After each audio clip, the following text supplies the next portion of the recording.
सा बस जाता है। जिस जगह को नमी और हरियाली का मतलब नहीं मालूम, वहाँ सूखे दरख्तों पर भी रंग उमड़ आते हैं और लोग तमाम परेशानियों को छोड़ यकीन की चादर ओढ़े 4 दिन के लिए इस सन्नाटे में आन बसते हैं।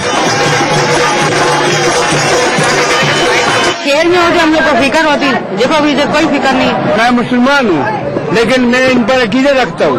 ये भी अल्लाह के बनाए हुए एक बुजुर्ग समझ के मैं इनका दीदार करने आया हूँ। माता पाकिस्तान ही के नहीं, भारत से भी यहाँ कई श्रद्धालु पहुँचते हैं। अभी माँ की महिमा इतनी बढ़ गई कि पूरे पाकिस्तान से, इंडिया से लोग आते हैं यहाँ ज़ियारत करने के लिए माँ की। इस जादू नगरी में किससे फुर्सत ये सोचने की कि सरकार ने यहाँ के इंतजामात के बारे में क्या सोचा कि कभी नहीं सोचा। दिन के रंग आहिस्ता आहिस्ता शाम के सुनहरी पल में बदल रहे हैं, मगर थकन है कि मानो किसी नामालूम गुफा में कंबल ओढ़े सो रही है। सीप की तरह खुले मंदिर के द्वार को रोशनियों ने घेर लिया है। माता के दर्शन की रोशनी, दर्शनियों की आंखों से फूटने वाली रोशनी, और इस रोशनी से फूटने वाली जिंदगी ने बाजार को विदाई के लिए तैयार दुल्हन सा बना डाला है। अब हड्डियों में हल्की मीठी थकन सीढ़ी दर सीढ़ी उतर रही है। काला होके गोरा सब मंडली जमाए बैठे हैं, मगर वो जो कहते हैं कि भरे भरे मेले को भरा हुआ छोड़ना ही अच्छा, बस मैं भी यही कर रहा हूँ। वसतुल्लाह खान, BBC, हिंगलाज, बलूचिस्तान। पाकिस्तान के अल्पसंख्यक हिंदुओं की आस्था का केंद्र हिंगलाज ग्लोबल इंडिया में आगे है। नरेंद्र मोदी के बोलने पर ही नहीं, न बोलने पर भी होता है विवाद।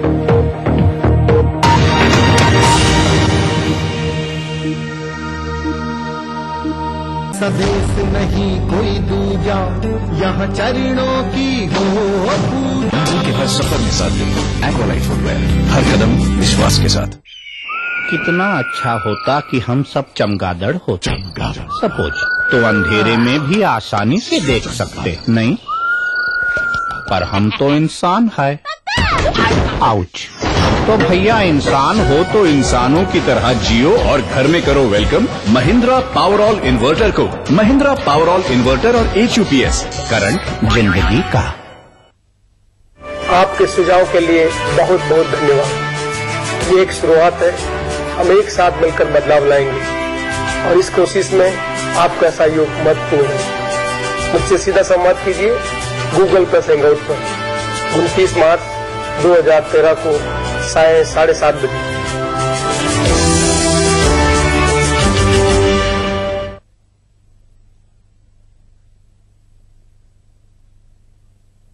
नया rich cream hair colour Godrej expert से नापना नहीं, बस मिक्स और लगाओ। नो झंझट, no mistake. Godrej expert rich cream hair colour. आपके सुझाव के लिए बहुत बहुत धन्यवाद। ये एक शुरुआत है, हम एक साथ मिलकर बदलाव लाएंगे और इस कोशिश में आपका सहयोग महत्वपूर्ण है। मुझसे सीधा संवाद कीजिए गूगल प्लस हैंगआउट पर 29 मार्च 2013 को 7:30 बजे।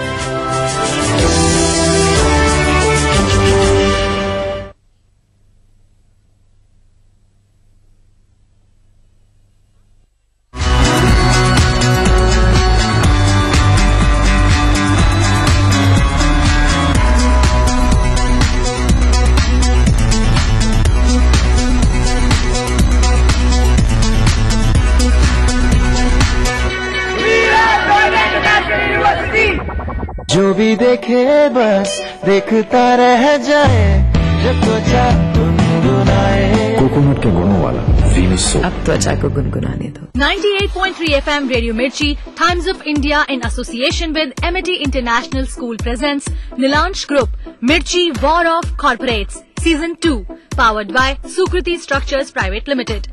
Grand finale, Sunday 24th March, 2 PM onwards at MIT International School, Lucknow.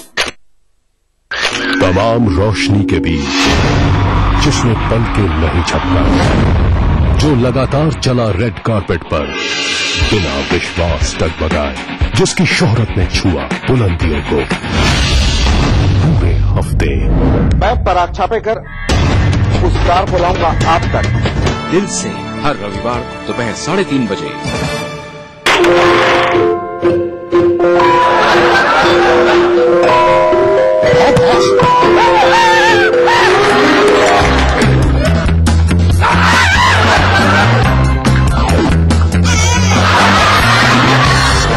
समझा से तारीख पे तारीख, तारीख पे तारीख।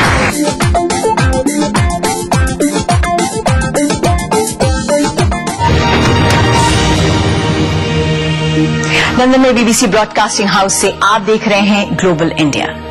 दाने दाने पर लिखा है खाने वाले का नाम। भारत के खेतों में उगने वाले बासमती चावल की वर्षों से दुनिया भर में मांग रही है, मगर पिछले कुछ समय में उसकी मांग सबसे तेजी से अफ्रीका में बढ़ी है। पिछले 2 वर्षों में भारत से अफ्रीका के लिए होने वाले निर्यात दुगना हो गया है, मगर चावल के निर्यात में भारतीय व्यापारियों को कड़ी प्रतिस्पर्धा का सामना भी करना पड़ रहा है। पवन सिंह अतुल की रिपोर्ट। उत्तरी भारत में ऐसी कई चावल मिले हैं जहां हजारों टन बासमती को पैक करके विदेशों में भेजा जाता है। दिल्ली की ये कंपनी दुनिया के 50 देशों में चावल निर्यात कर रही है, लेकिन अफ्रीका चावल के लिए अब एक बड़ा बाजार बनकर उभर रहा है। पहले हम बहुराष्ट्रीय कंपनियों को बेचते थे और वो अपना ब्रांड लगाकर अफ्रीका को निर्यात कर रहे थे, लेकिन अब अफ्रीकी देश सीधे हमसे खरीद रहे हैं। इससे हमें अपना व्यवसाय मजबूत करने में मदद मिली है। Branding activity, credibility and trading activity. सीधे निर्यात की वजह से अफ्रीकी देशों को चावल कम कीमत पर मिल रहा है और भारतीय व्यापारियों को भी फायदा हो रहा है। साल 2009-10 में भारत ने अफ्रीकी महाद्वीप में 14,790 टन बासमती निर्यात किया था, लेकिन ये मात्रा साल 2011-12 के आते आते 37,214 टन तक पहुंच गई है। भारतीय बासमती के बड़े अफ्रीकी आयातक देश हैं दक्षिण अफ्रीका, मिस्र, कीनिया, जिबूती और तंजानिया। भारत में चावल उत्पादन के तरीकों में आए सकारात्मक परिवर्तन के बाद अफ्रीका में भारतीय चावल की खपत बढ़ने के आसार हैं, लेकिन इसमें कुछ अड़चनें भी आ रही हैं। चावल निर्यात के मामले में भारत को वियतनाम, पाकिस्तान और बर्मा से कड़ी टक्कर मिल रही है। अखिल भारतीय चावल निर्यातक संघ का कहना है कि प्रतिद्वंदी देश इस साल भारी डिस्काउंट देकर बाजार का भाव बिगाड़ रहे हैं। इसके अलावा भारतीय रुपए में आई मजबूती की वजह से खरीदारों को थोड़ी ऊंची कीमत देनी पड़ रही है। साल 2015 तक भारत अफ्रीका के बीच व्यापार 100 अरब अमेरिकी डॉलर तक पहुंचाने का लक्ष्य रखा गया है। गौरतलब है कि साल 2000 से 2011 के बीच भारत और अफ्रीका के बीच व्यापार 20 गुना बढ़ा है। पवन सिंह अतुल, बीबीसी। कार्यक्रम में आगे है जिन ढूंढा तिन पाइया गहरे पानी पैठ, समुद्र की तह में छिपे खजाने को खगालने की कोशिश। लेकिन पहले BBC global exclusive round up, दुनिया की बड़ी खबरों पर बीबीसी की खास नजर। इराक पर अमरीकी अगुवाई में हुई लड़ाई शुरू होने की 10वीं बरसी पर बीबीसी संवाददाता जॉन सिम्पसन बगदाद पहुंचे। ठीक बरसी के दिन बगदाद और उसके आसपास सुबह के व्यस्त समय में कई बम हमले हुए। इनमें लगभग 60 लोगों की जान गई और लगभग 150 लोग घायल हुए। हालात को देखते हुए इराक सरकार ने 2 प्रांतों में अगले महीने होने वाले चुनाव को 6 महीने के लिए टाल दिया है। अर्जेंटीना की राजधानी ब्यूनस आयर्स पहुंचे बीबीसी संवाददाता एलिस्टर लीडहेड, जो नए पोप का जन्मस्थान है। रोम में मंगलवार को पोप फ्रांसिस के पदभार ग्रहण समारोह के मौके पर अर्जेंटीना में रात भर उत्साह और खुशी का माहौल था। हजारों की संख्या में लोग सड़कों पर गिरजाघरों में जमा हो गए थे। इस खास मौके पर गिरजाघरों में रोशनी की गई थी और बड़े टीवी स्क्रीनों पर पोप की औपचारिक नियुक्ति का सीधा प्रसारण किया गया। मिस्र के गरबिया प्रांत से बीबीसी संवाददाता अली मकबूल ने एक बर्बर घटना की पड़ताल की। वहां एक गांव में सैकड़ों गांव वालों ने 2 लोगों को पीट कर मार डाला। मिस्र के न्याय मंत्री ने इस घटना की निंदा की है। मिस्र में 2 साल पहले हुस्ने मुबारक की 29 साल पुरानी सत्ता के पतन के बाद से सुरक्षा की स्थिति लगातार खराब हो रही है। गुजरात के मुख्यमंत्री नरेंद्र मोदी और विवाद साथ साथ चलते हैं। उन्हें अमेरिकी वीजा न दिए जाने पर छिड़ी बहस लंबी चली थी। इसी सप्ताह उन्हें वॉटन इंडिया इकोनॉमिक फोरम में स्काइप के जरिए छात्रों को संबोधित करना था। मगर आयोजकों ने उनका भाषण रद्द कर दिया, जिसके बाद मोदी के समर्थकों और उनके विरोधियों के बीच जबरदस्त बहस छिड़ गई है। पेंसिल्वेनिया यूनिवर्सिटी के वॉटन स्कूल से सलीम रिजवी की रिपोर्ट। फिलाडेल्फिया शहर में स्थित यूनिवर्सिटी ऑफ पेंसिल्वेनिया का ये वॉटन स्कूल ऑफ मैनेजमेंट एक मशहूर संस्थान है और भारत से भी हर वर्ष बहुत से छात्र यहां दाखिला लेने आते हैं। भारतीय अर्थव्यवस्था पर चर्चा के लिए इस संस्थान में पिछले 17 वर्षों से हर वर्ष वॉटन इंडिया इकोनॉमिक फोरम नाम का कार्यक्रम आयोजित किया जाता रहा है, लेकिन इस वर्ष वॉटन इंडिया फोरम में मुख्य वक्ता के चयन को लेकर विवाद छिड़ गया है। गुजरात के मुख्यमंत्री नरेंद्र मोदी को पहले तो वॉटन इंडिया इकोनॉमिक फोरम में मुख्य वक्ता की हैसियत से दावत दी गई, जो गुजरात में विकास के मॉडल के बारे में बात करने वाले थे, लेकिन कुछ प्रोफेसरों और छात्रों के विरोध के बाद नरेंद्र मोदी का नाम वक्ताओं की सूची से हटा दिया गया। वॉटन इंडिया इकोनॉमिक फोरम ने नाम हटाने का ऐलान किया और बयान जारी कर कहा, हम किसी तरह के राजनीतिक विचारों का समर्थन नहीं करते हैं। हमारा उद्देश्य सिर्फ एक टीम के तौर पर भारत की आर्थिक वृद्धि पर एक सार्थक संवाद को बढ़ावा देना है। जबकि मोदी समर्थकों का कहना है कि नरेंद्र मोदी के भाषण से वॉटन के छात्रों को फायदा ही होता। पिछले 10 साल में मोदी साहब ने पूरा गुजरात चेंज कर दिया हुआ। So from that perspective, since this was economic forum, it made a lot of sense कि आप उन्हें बुलाएं, उनसे सीखें कि उन्होंने कैसे ये बदलाव लाया और कैसे ये बदलाव दूसरे स्टेट्स में ला सकते हैं। इसके विपरीत मोदी विरोधियों का कहना है कि मोदी ने चुनाव जरूर जीता है, लेकिन वो आलोचना से परे नहीं है। जो आदमी इलेक्ट होके आता है, अगर वो कोई गलत काम करता है तो हमें भी उसको बोलना चाहिए कि नहीं बोलना चाहिए। सो ये जो फ्री स्पीच का मुद्दा है और डेवलपमेंट का मुद्दा है, इसको हम बिल्कुल एब्सोल्यूट भगवान लेके नहीं समझ सकते। माइनॉरिटीज के हक छीने जाते हैं तो किस किस्म का विकास है ये? विरोध के बावजूद नरेंद्र मोदी ने शनिवार को अहमदाबाद से वीडियो लिंक के जरिए अमेरिका में रहने वाले भारतीय मूल के लोगों को संबोधित किया। यूरोप और ब्रिटेन की सरकारों ने मोदी की ओर अब नरम रुख भले ही अपना लिया हो, लेकिन अमेरिकी सरकार ने अब भी गुजरात दंगों के चलते ही नरेंद्र मोदी के अमेरिका प्रवेश पर पाबंदी लगा रखी है। सलीम रिजवी, फिलाडेल्फिया। नरेंद्र मोदी को लेकर अमेरिका में छिड़ी बहस। ग्लोबल इंडिया में आगे देखिए। इराक की लड़ाई के 10 साल पूरे, कैसे शुरू हुआ और कैसे चला 21 दिनों का युद्ध।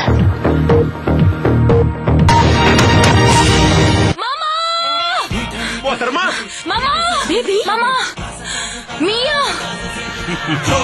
खाइए तो सही। मामा मिया, मीठे से भी मीठा, मामा मिया। नया rich cream hair colour Godrej expert से। नापना नहीं, बस मिक्स और लगाओ। नो झंझट, no mistake. Godrej expert rich cream hair colour. आपके सुझाव के लिए बहुत बहुत धन्यवाद। ये एक शुरुआत है, हम एक साथ मिलकर बदलाव लाएंगे और इस कोशिश में आपका सहयोग महत्वपूर्ण है। मुझसे सीधा संवाद कीजिए गूगल प्लस हैंगआउट पर 29 मार्च 2013 को 7:30 बजे।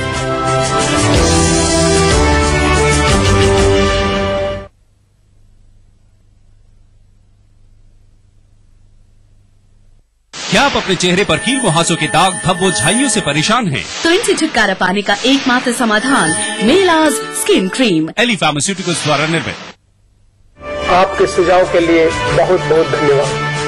ये एक शुरुआत है, हम एक साथ मिलकर बदलाव लाएंगे और इस कोशिश में आपका सहयोग महत्वपूर्ण है। मुझसे सीधा संवाद कीजिए गूगल प्लस हैंगआउट पर 29 मार्च 2013 को 7:30 बजे।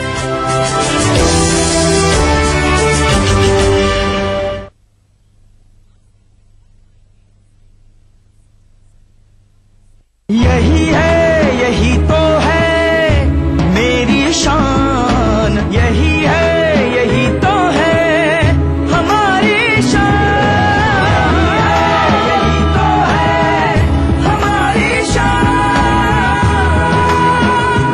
इसी पर है सबका भरोसा। जेपी सीमेंट, सबका फेवरेट वही जो है अंदर से सॉलिड। जेपी सीमेंट मेरा फेवरेट, अब इंडिया का favourite. 98.3 FM Radio Mirchi, Times of India in association with Amity International School presents Nilansh Group, Mirchi War of Corporates, Season 2, powered by Sukriti Structures Private Limited. Grand finale, Sunday 24th March, 2 p.m. onwards at Amity International School, Lucknow. आम खबरों से अलग ऐसी खबर, दमदार है जिसका वजूद, जिसमें हैसियत है लोगों पर बड़े पैमाने में असर करने की, वही खबर है विशेष। देखिए इस समय पर। राजनीति की बिसात जहां सजती है रोज, हजार कठिनाई में भी जो हंसता है रोज, बार बार बिखर के भी जो संभलता है रोज, कहने सुनाने के साथ जो सुनता है रोज, अपना यूपी देखिए इस समय पर। इस न्यूज के सह प्रायोजक हैं कुबेर मसाला, स्वादिष्ट जीवन चाहे हर मन। महारानी आपकी अपनी चाय। Xiaomi mobile phone. आज टेक ग्रुप पर अभिषेक और मैंने छेड़ दिया है महंगाई मुक्ति मोर्चा। 2000 से कम की प्राइस रेंज में मोबाइल फोन, 7000 से कम के प्राइस रेंज में टैबलेट कंप्यूटर्स और सिर्फ 5000 के डिजी कैम।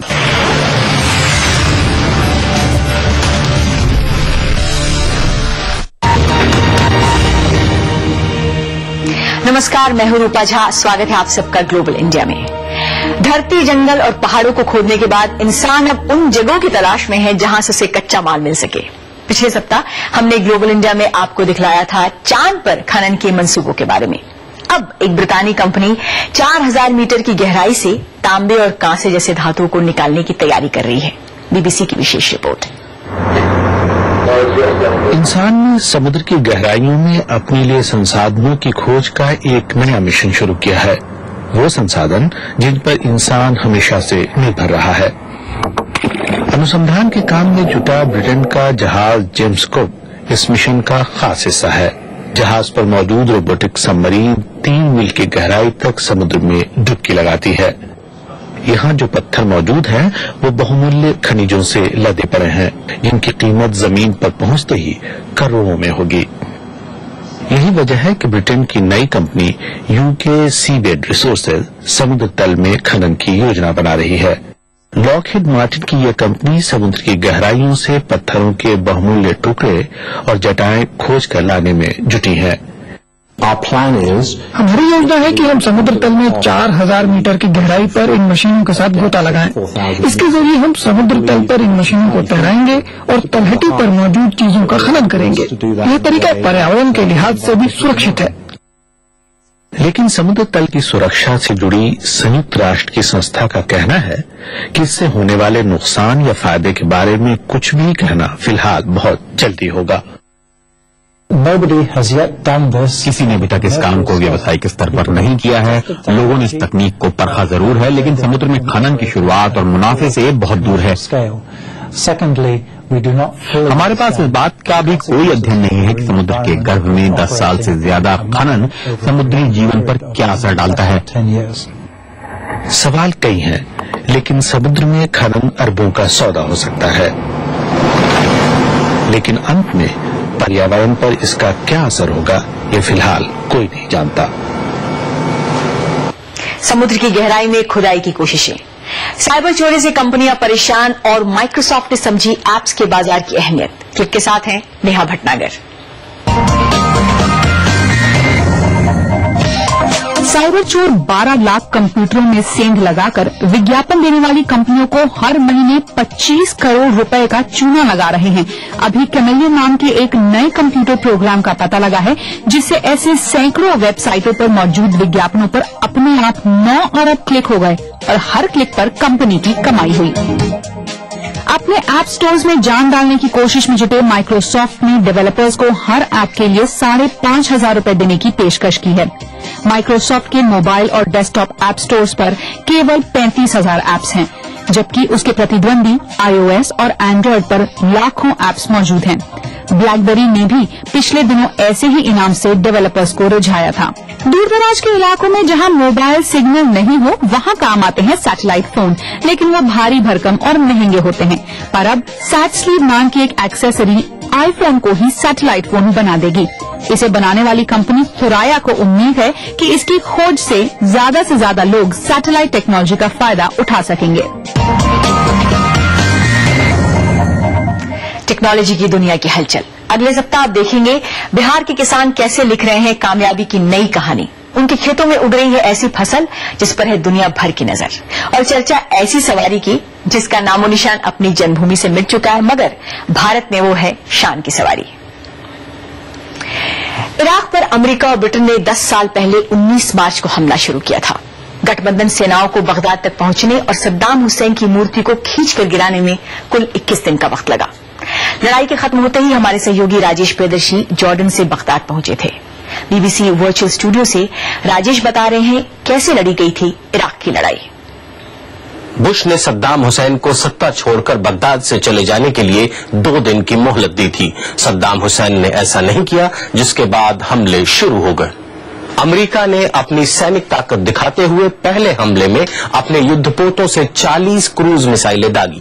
कुछ ही घंटों के बाद ब्रितानी रक्षा मंत्री जोफ हुन ने कहा कि ब्रिटेन हमले में शामिल हो रहा है, जिसके बाद पहली ब्रिटिश मरीन बटालियन दक्षिणी इराक में घुसी। 5 दिनों तक लगातार बमबारी होती रही। रेतीले तूफान की वजह से अमेरिकी डिवीजन 101 को बगदाद पहुंचने में मुश्किल हुई। 4th इन्फेंट्री डिवीजन के 12,000 सैनिक हमले को तेज करने के लिए भेजे गए। लड़ाई का 15वां दिन आते आते अमेरिकी और ब्रितानी सैनिक बगदाद के बिल्कुल नजदीक पहुंच गए। उन्होंने बगदाद से 15 किलोमीटर दूर एक एयरपोर्ट पर अपनी तैनाती की। सद्दाम हुसैन ने इराकियों से कहा कि वे विदेशी हमलावरों का डटकर मुकाबला करें। लड़ाई के 19वें दिन ब्रितानी सैनिकों ने दक्षिणी शहर बसरा पर कब्जा कर लिया।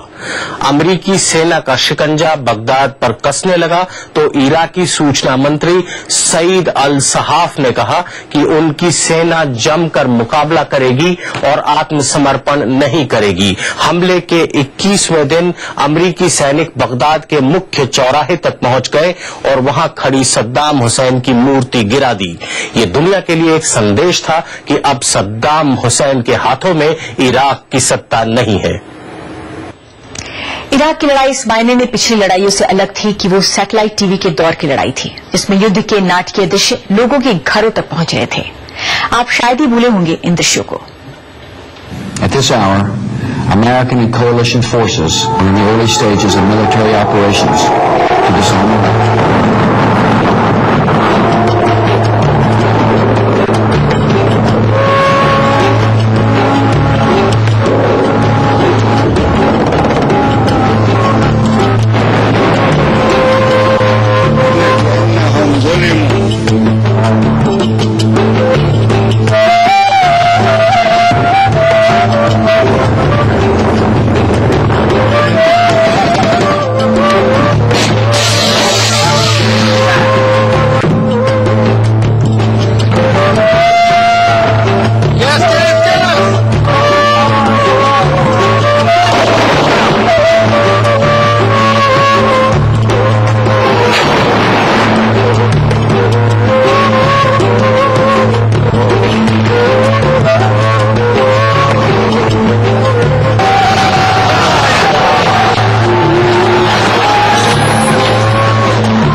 अगले सप्ताह ग्लोबल इंडिया में आपसे फिर होगी मुलाकात। तब तक के लिए रूपा झा को अनुमति दीजिए। नमस्कार।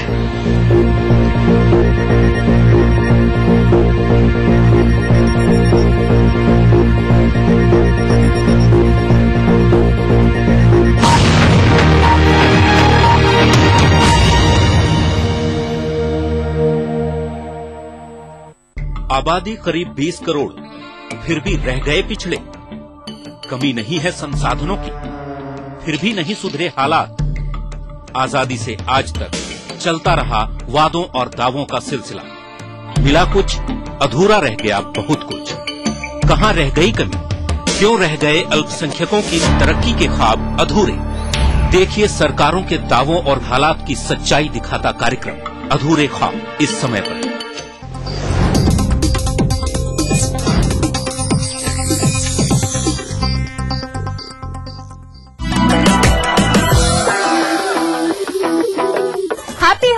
ऑल माय व्यूअर्स, आप सोच रहे होंगे कि अभी से मेरे हाथ में इतने सारे रंग क्यों हैं, पर मैं बता दूं कि होली का त्योहार अगर माना जाता है तो वो रंग की वजह से। जैसे हमारी जिंदगी में बहुत सारे रंग होते हैं, वैसे होली के त्योहार में भी बहुत सारे रंग होते हैं। तो चलिए मैं आपकी होस्ट खुशबू कनकन मनाती हूँ आपके साथ होली का त्योहार हमारे इस आज के एपिसोड यंग अंदाज में।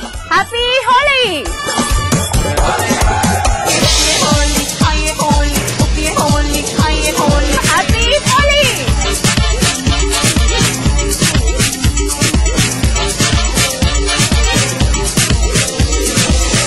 दर्शकों को हैप्पी होली विश करना चाहूंगी। तो चलिए शुरू करते हैं हम आज का अपना होली स्पेशल एपिसोड। आज की खासियत होती है कि जितने भी पंगे होते हैं वो सब लोग खत्म कर देते हैं और वापस गले मिलके होली मनाते हैं। तो चलिए देख लेते हैं कि इस बार का यूथ कैसे होली मना रहा है। तब तक मैं गुजिया खा के आती हूँ। हरे रंग बरसे भीगे चुनर वाली रंग बरसे, रंग बरसे रंग बरसे भीगे चुनर वाली रंग बरसे। होली जैसे कि सबको पता है रंगों का मिलन होता है, वैसे मैं सबसे कहूंगी अपनी सारी भेदभावनाओं को हटा के एक दूसरे के साथ मिलकर होली सेलिब्रेट करनी चाहिए। किसी भी तरीके की अश्लीलता जिसे कहते वो नहीं होनी चाहिए। ग्रुप में, साथ में या किसी भी अकेले के साथ ऐसे मिलजुल के होली मनाइए जैसे कि वो पल वापस आ जाए।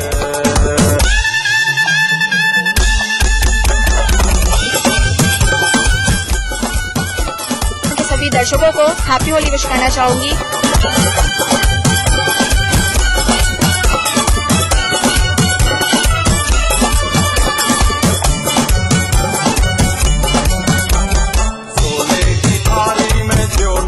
हमारी तो सबसे बस यही रिक्वेस्ट है कि सब लोग प्लीज अच्छे से होली खेलिए। लड़कियों के लिए सेफ होना चाहिए और ये नहीं कि बॉयज ही हमेशा सेलिब्रेट करते होली को लिटरली जैसे सेलिब्रेशन होता है कि म्यूजिक है, लाउड म्यूजिक है, playing like colours of stars of colours.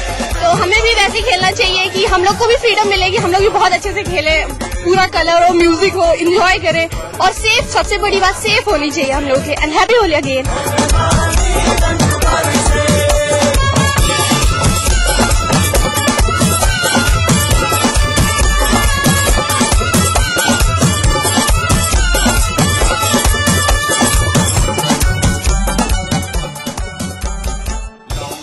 We should celebrate Holi with the eco-friendly colors.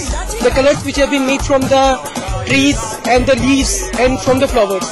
So they will not be, somewhere they will not harm us and they will not be harmful for our skin. जैसे कि आप लोग जानते हैं आज होली त्योहार हम लोग बहुत अच्छे से मना रहे हैं यहाँ पे, और ये हमारे हिंदू त्योहार के लिए, हिंदू धर्म के लिए सबसे बड़ा त्योहार माना जाता है, जो कि आज हम लोग यहाँ पर सेलिब्रेट कर रहे हैं। जैसे कि होली हमारा रंगों का त्योहार है, तो इस होली में हम लोग पहली बात तो ये जो वाटर वाले कलर्स होते हैं इनको नहीं यूज करेंगे, सिर्फ हम लोग गुलाल से होली खेलेंगे। और पहली बात तो होली में हम लोग बहुत सारी मिठाइयाँ वगैरह बनती हैं, तो मतलब खेलने से ज्यादा हम लोग कंसंट्रेट करेंगे कि हम लोग जो है खाने पे।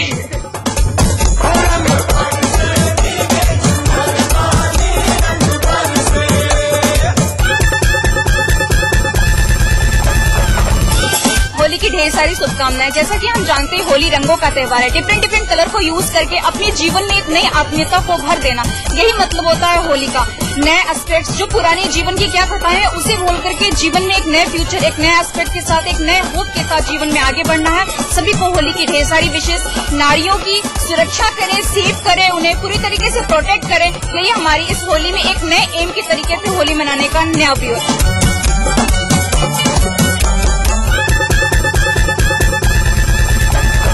होली खेले रघुबीरा अवध में, होली खेले रघुबीरा, होली खेले रघुबीरा अवध में, होली खेले रघुबीरा।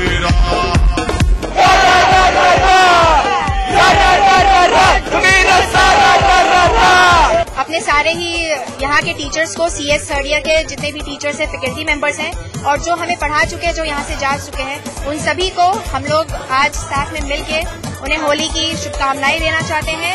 वो खुश रहे, आबाद रहे, जहाँ भी रहे, हमें याद करे और सबको हमारी तरफ से सबसे बड़ा हैप्पी होली।